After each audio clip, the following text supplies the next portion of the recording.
Om Shanti. At a time like this, it feels as if there's something that we need to do for the inner being.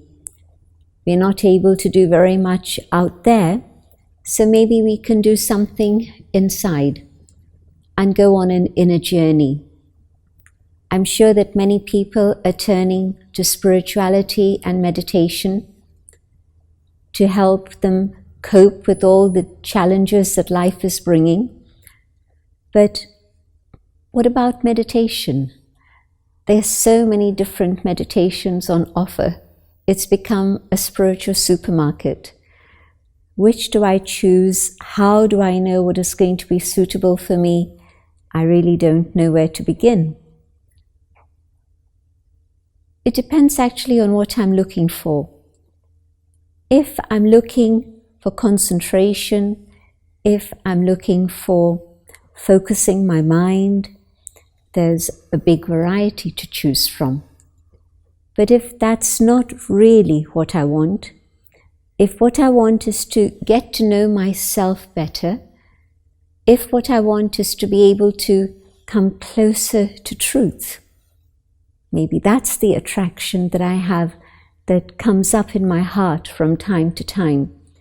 In a world of great falsehood, it really feels as if I need to have my own inner compass that's able to guide me towards truth. And maybe for some, I may be even looking for an experience of God. When I've perhaps asked people of different backgrounds, different traditions, to tell me of their experience of God, perhaps they've just quoted scriptures at me. And that doesn't really answer my question. I want to know if they have had an experience of God. But more than that, I want to know how to be able to have an experience of God myself. So, if these three things are something that you're interested in, knowing yourself more, coming closer to the truth, being able to have an experience through an understanding of God, then I would suggest that you experiment with Raj Yoga. We've heard this term, and we know that it existed 5,000 years ago. It's been written about in scriptures for thousands of years, and maybe you thought it was too difficult for you, that it was something that people had to dedicate their full life to, decades and decades and decades, and then maybe there would be some sort of progress and experience. Well, here's something that's very interesting. You don't need decades and decades. What you need is just a few minutes every day for the next 7 days. And in this period of 7 days, we'll give you a very simple introduction to Raj Yoga meditation. My feeling is that modern times need something that's easily assimilated. We don't have decades to study these things, and certainly we don't have decades in which we're just making effort with a hope that there'll be some attainment to the end. In the days of instant tea, instant coffee, instant everything, what we're looking for is something, if not instantly, but something that can bring me a guarantee, an assurance that I'm moving in the right direction fairly quickly. Experiment for just these short periods of time, maybe 20 minutes each day, for the next 7 days, and see how you get on. Let me first explain this term Raj Yoga.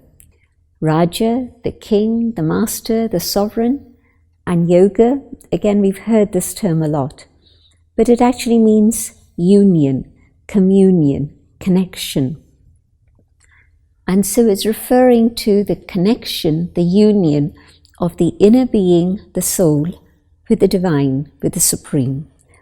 So Raj Yoga means to reclaim the mastery over the self that I had lost. And then thirdly, Raj Yoga also means that yoga which is the highest of all the different yogas that exist, because it contains within itself the essence of all the different yogas. The Hatha Yoga, the discipline, the force, the determination, that comes within Raj Yoga, the Gyan Yoga, the Yoga of knowledge, Bhakti Yoga, the Yoga of love, of devotion, Karma Yoga, the Yoga of action. So think of all the different yogas and you'll see that Raj Yoga contains the essence of all of these, and so is the highest of all. So let us begin on the journey of Raj Yoga. The first awareness is the whole subject of who am I? It's a question that philosophers have explored for centuries, millennia. But still, today, if I ask myself the question, who am I? What is the answer that I get? Is it the answer of just those things related to my physical identity? And there's plenty of those. There's the identity at home. I'm a mother, I'm a father, I'm the son, I'm the daughter, whatever it may be. But is this who I am? Is that my only identity? And you'll agree it's not. We have lots of different identities outside our family, outside our physical home. Or is it something to do with my career, my profession? Maybe I'm a housewife. Maybe I'm an engineer, a doctor, a businessman, whatever it may be. But again, surely I existed before I became involved in business or in medicine or even looking after a home. So that can't really be my true identity. And I have other identities apart from that anyway. In my social life, I may be a friend to some, I may be a colleague to others, I may be just simply a sports companion. I play tennis with somebody, I play cricket with somebody, whatever it may be. And so what is my identity? If I were to look at all these different aspects of my life, does that explain to anyone who I truly am? I don't think so. It doesn't give them any indication of my true nature, who I am as a person, as an individual. It doesn't put across any of these ideas. And so, what are all these other things that seem to be invisible? I'm not able to see them, but definitely they're there, they're real. And all those invisible aspects of my own inner being are actually the aspects that genuinely reflect who I am. And so there's something apart from the external, which is internal, invisible, and maybe I need to explore that. And in that exploration, I'll find that probably this is very true, that there's a being inside which is connected with somehow my thoughts, my feelings, my memory, my experiences, my conscience, my personality. All of these things are hidden from view. Think about an iceberg, and only this much is visible. 1/10 is visible. 9/10 is not visible. Same thing. I meet you, and I instantly put you into a compartment. All sorts of labels, gender, age, color, religious tradition, religious background. These are just a few of the labels with which we identify people and put them into boxes, which actually is not right at all. I can't really know the personality of somebody just simply by gender. There may be a woman who's extremely strong and courageous, and we would say, well, she's one of a kind. But no, there are many women who can be brave and strong and courageous. And equally, there may be a man who excels at all the things he's doing in the world out there, but he's also incredibly compassionate, very, very kind, very, very gentle. And so again, can you put that into a box or a category? Or you'll say, well, you don't find many like that. But in fact, you can. And so my point is that putting people into a box doesn't really work. And so all these external boxes that we tend to tick off in our minds don't tell us anything about the human being. We see the human form, but that's only the external identity. 9/10 are beneath the skin. The skin doesn't tell you very much. And anyway, it's only 1/18 of an inch. Peel off the skin, and what is there within? Then those differences of the external experience really make no difference in any way at all. So we are human, and as humans, we are all the same. Start off on the same footing. And then when we come to the being is very, very different. Each being is highly individual, absolutely unique. You will not find two beings who are identical. Their experiences make them different. Their nature, their preferences, their habits, all sorts of things are absolutely unique. Think about nature. Can you go to a tree and find two leaves which are identical? Probably not. You can try. It'll occupy a lot of your time, and if that's what you're looking for, good luck, that's fine. But each leaf is individual. It's only factory manufactured things that are identical. Nothing in life, nothing organic is identical. It really isn't. And so two beings who are human beings are vastly different in everything that they contain. The ingredients are the same, but the combination of those ingredients are vastly different.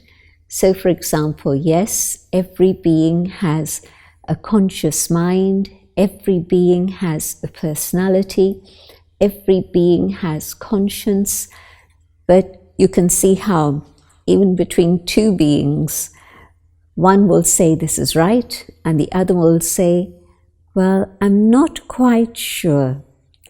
Maybe in these circumstances you say it's right, but maybe in other circumstances you would have to say it's wrong.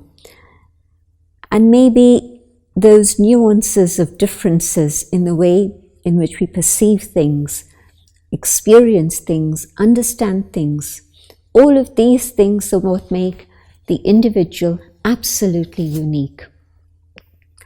And so the exploration is to go on this journey within and feel the inner being separate to the physical form, the physical body.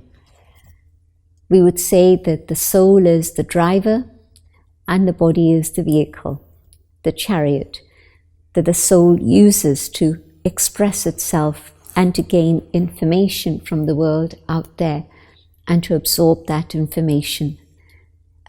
Is it possible for me to experience this difference between the human being and then the separation of soul and body? Yes, of course it is. It's a matter of consciousness. And we can experiment with this idea and feel the difference between the physical form and the inner being.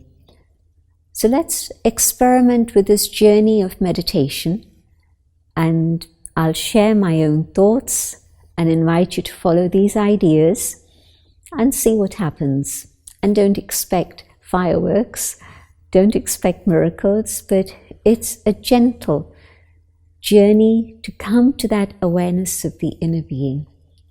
So sit comfortably, preferably with both feet on the ground so that your body is balanced.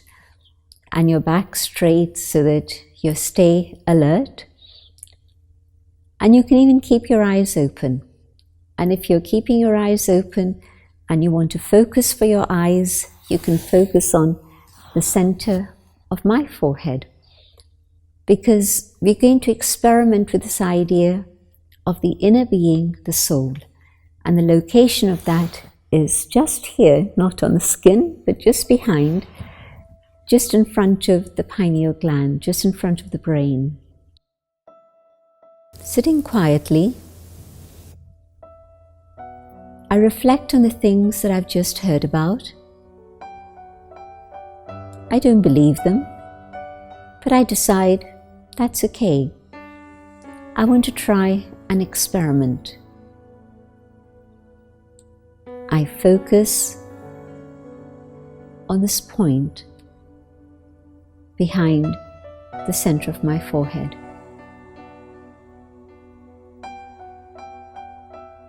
And I can feel all my energy gathering there. Yes, the energy of the inner being radiates throughout the physical body so that I can be the master of this body and move whichever limb I want, in whichever direction I want.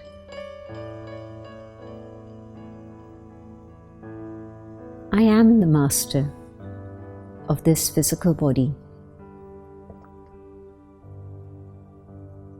I control my eyes, my ears, my voice. All this happens in a very conscious way, but I haven't been aware of it. But now, for a few moments, I step away from doing, and I want to experience being. So in this brief moment, I continue my journey inwards.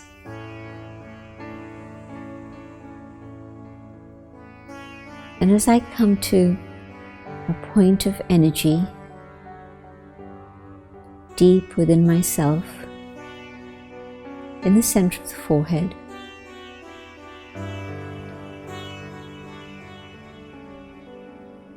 I can feel the separation. Soul, the inner being, and body.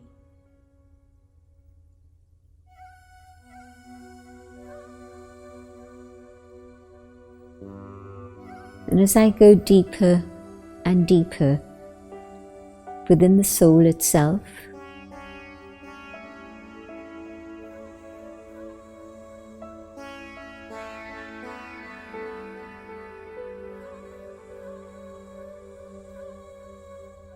I begin to get a sense of stillness, of peace.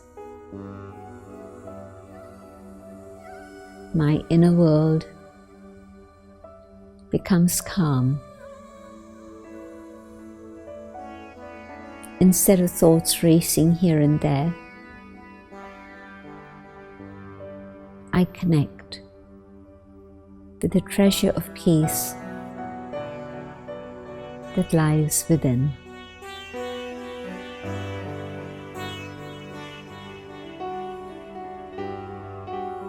I am a being of peace. I hold this awareness and savor the experience. I am Om, peace, Shanti.